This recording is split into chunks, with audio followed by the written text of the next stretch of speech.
Hello, welcome to Wrestling in Mom's Basement.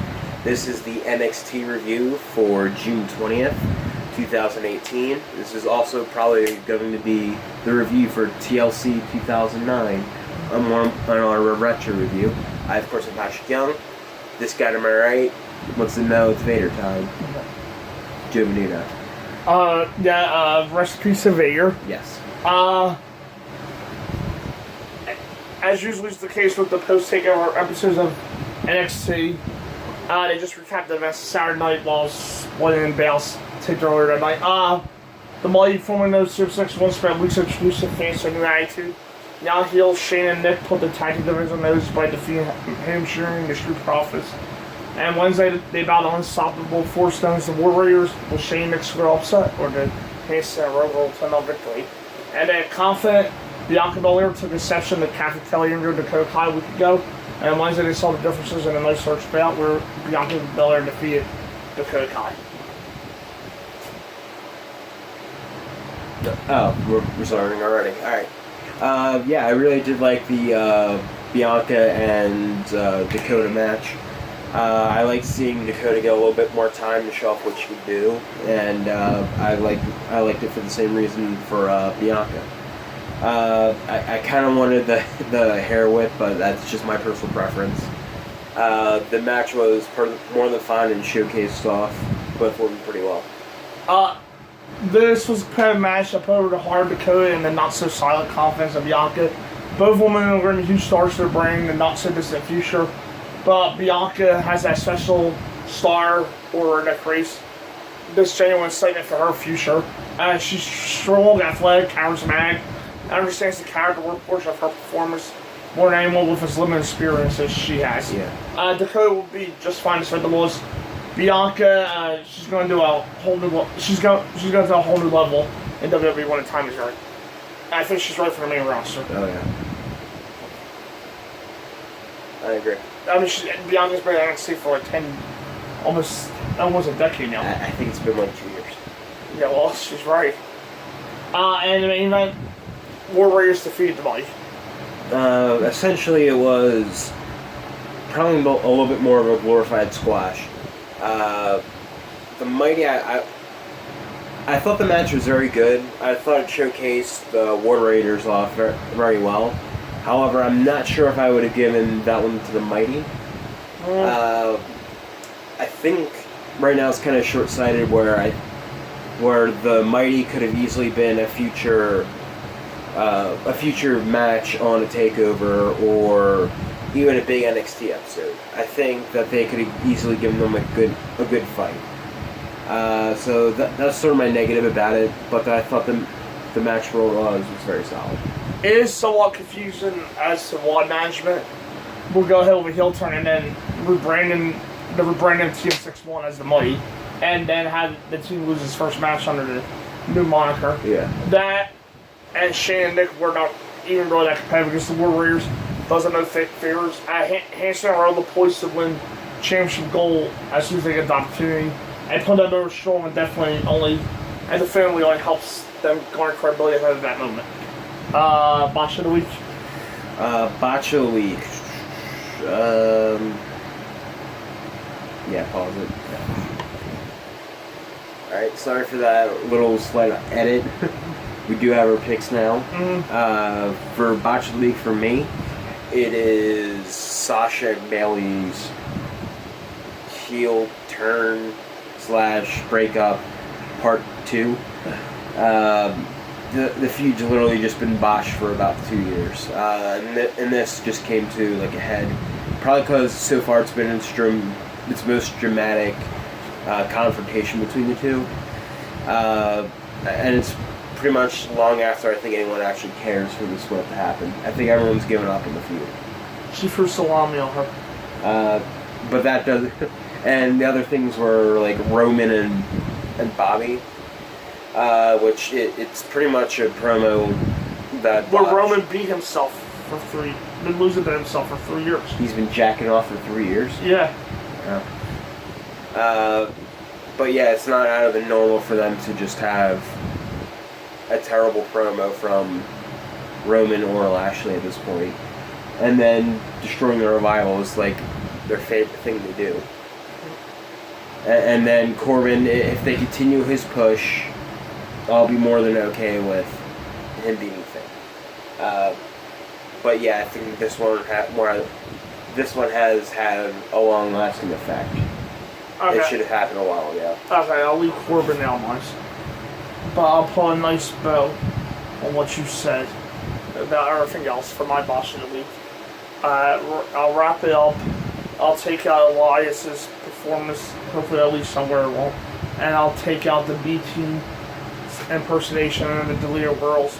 And I'm just going to go with, other than those three things, the last 2 hours of Raw. There you go. Okay, yeah, like, we can give it like 2 hours. I literally just took out the B-Team and Elias. Yeah, 2 out of 3 hours of Raw, pretty much. Yeah, that's literally... The first 40 minutes and those parts. Yeah. Which could probably equal an hour. Right. It was all little parts. It was Elias's concert, the B-Team, Monica, the Delirium Girls, and I'm letting Corbin pin Finn slide for now. Other than that, yeah. I mean, she threw salami on her for a heel turn. However, the second they de-push Corbin, which can usually come as of this week. Right.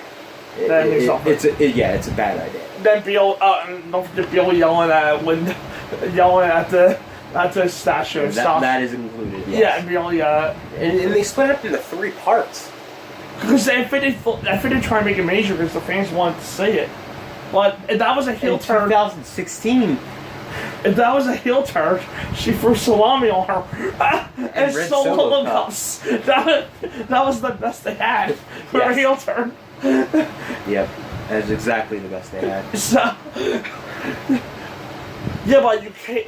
You do got. I will say, compliment them on telling the story for long term. It is a long term story. It's Breakup Part 2.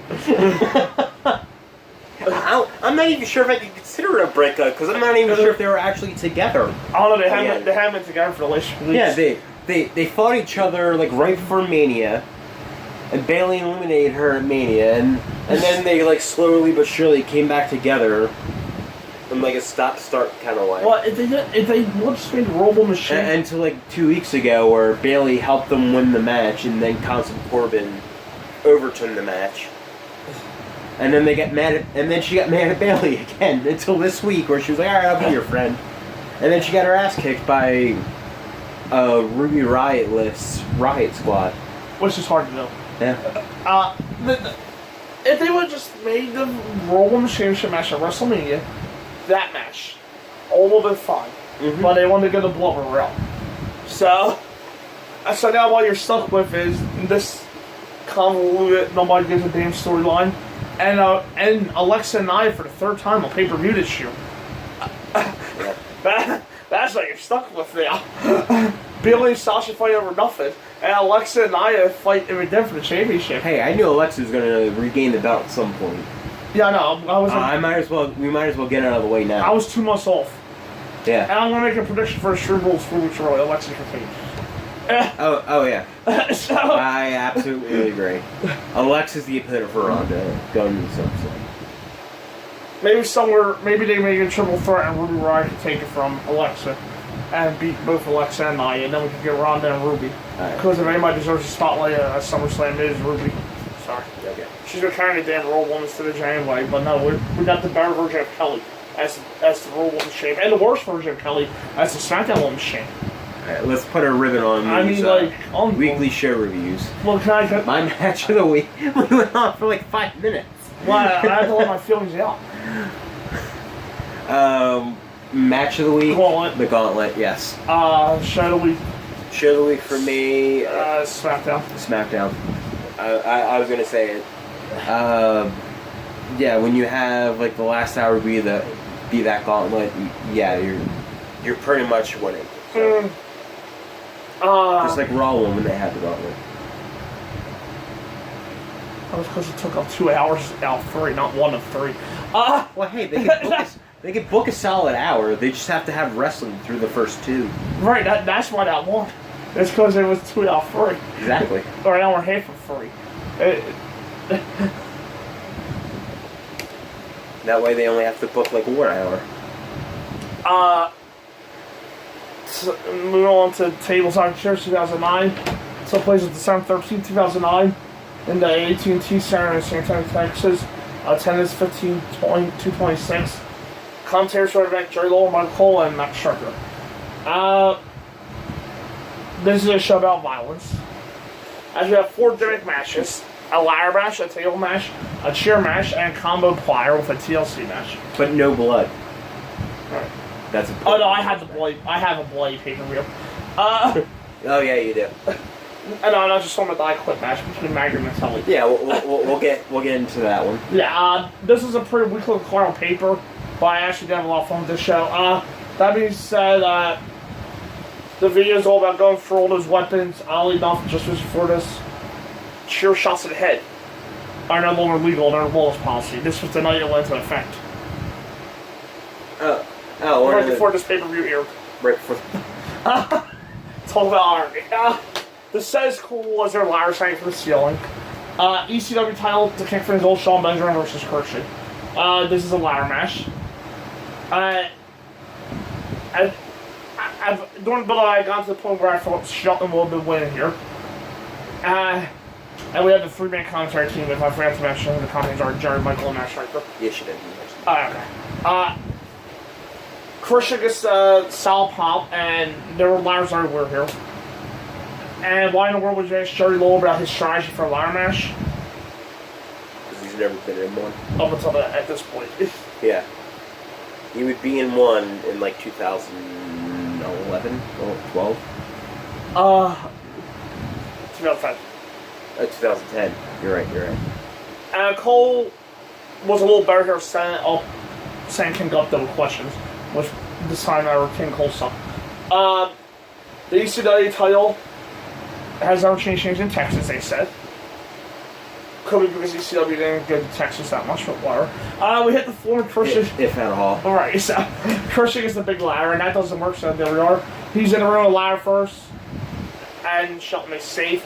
I love that Shelton's one of the few people that true impresses me in the ring at times. Not a lot of people in the ring will do that, but at times when he has my Joel Hyden open. Christian's busted open, and I'm pretty sure it's legit as a ladder fell on his head. And there was a guy to check on him. The face champ. Believe it or not, it was Dr. Amon. And he gave him a Z-Pack and feel better. And the face champ, we want blood. And then he told Hippin, and then he told Jillian about it. So, told Jillian Hall about Christian's condition. The fans chant, we want blood. By the way, on topic that, Jillian says she's on a slump. The fans want blood. She just sleeps with her doctor. Right. There's a Santa in the crowd, so just to let you know. Merry Christmas. For no apparent reason, Shelton climbs a ladder on the floor. Sure, why not? And it's table time now. Apparently not yet. Shelton's up a ladder between the ring and the house table. As someone tells me, I know what's coming. Not having what he did back in the ring. Shelton sets for what should be a stinger splash, but Christian just throws the ladder at him. Simple, yeah, effective. Crowd's way behind Christian. Shelton sets up the ladder, and Christian shoves him over very slowly. But Shelton lands on the top rope on his feet. Think about that for a minute. And that's what he's in. I know there's much to criticize here, but it's a solid match. Shelton will have a power slam on top of the ladder that looks better than it sounds.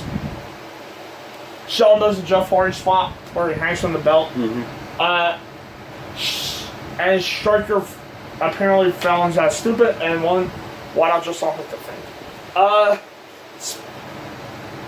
I'm gonna give them the benefit of the doubt that they're trying to hold on to not like fall and break their leg. A la Jim Cornette. It's not me, it's the t-shirt. The spot fests are fun, and most cool looking spot.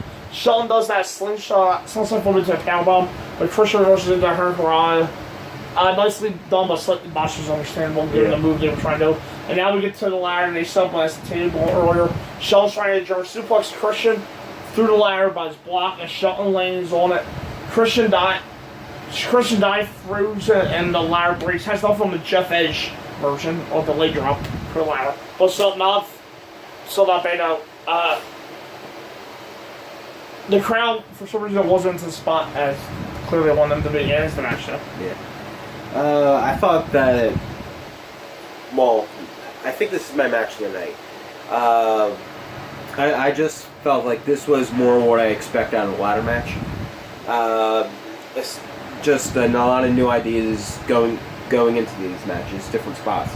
Like the thing that Shelton did with the clothesline off the following ladder, I thought was really creative. I'd never seen that one before. Right. I don't think I've seen it since either.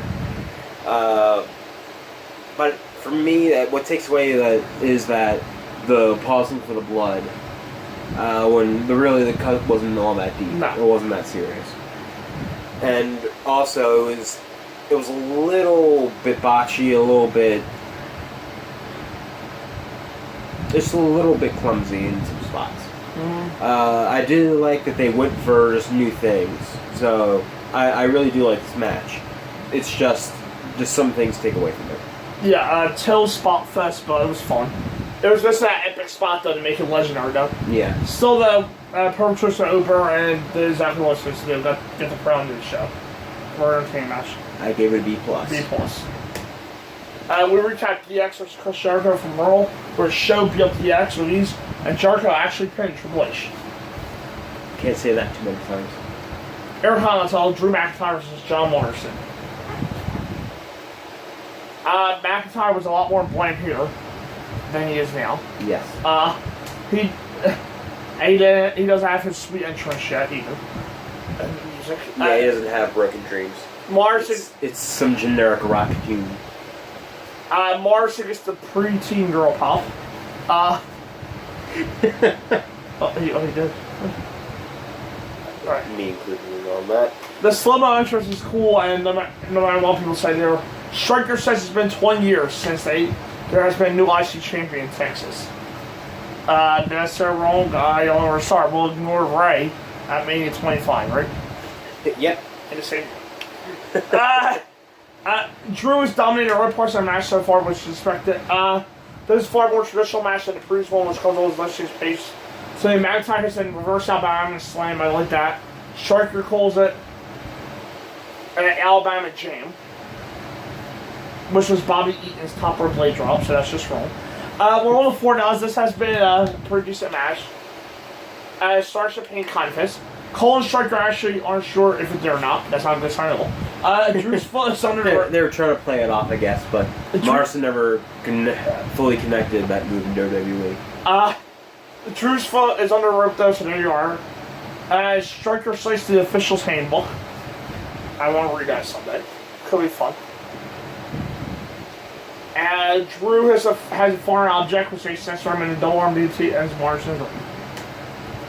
I really did like this match. I thought it was on the short side. They probably could have gotten a lot more out of it.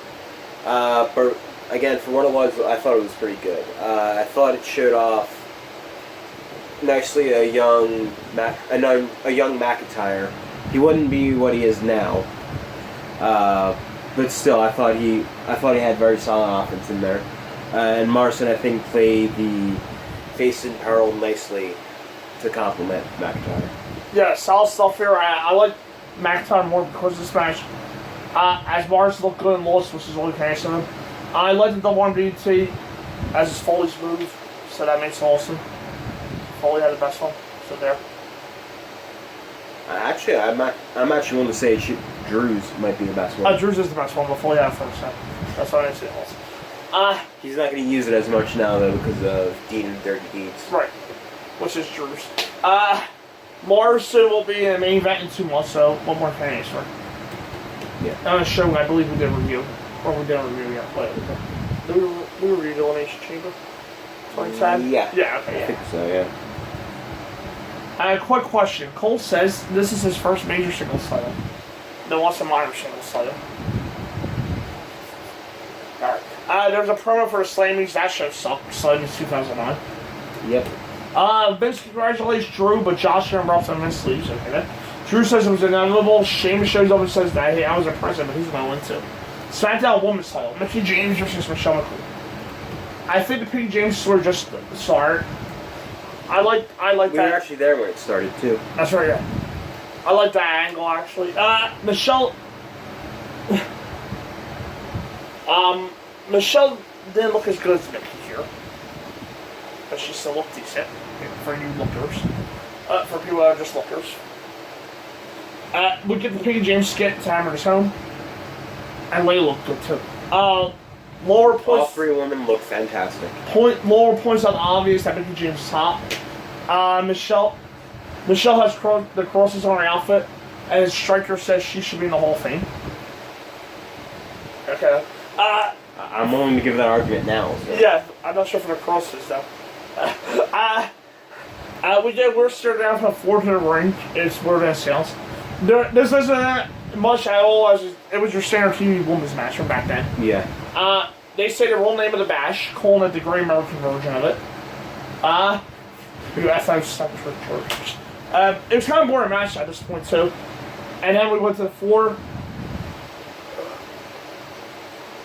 Who won wants to be on the 4 of these two? I know. I hate to say, but all I could do was look at the woman here. Christian was alright. And Layla interferes and Michelle gets a pin. Oh, that's all. That's really all that happened. She just kicked her. Yeah. It was like a round kick, and I was. Yeah, it was kind of like an out of nowhere finish, like okay. Yeah. Are you? And Cole also says San Antonio is the second biggest city in Texas. I thought it was Dallas, and we'll be right back. Yes.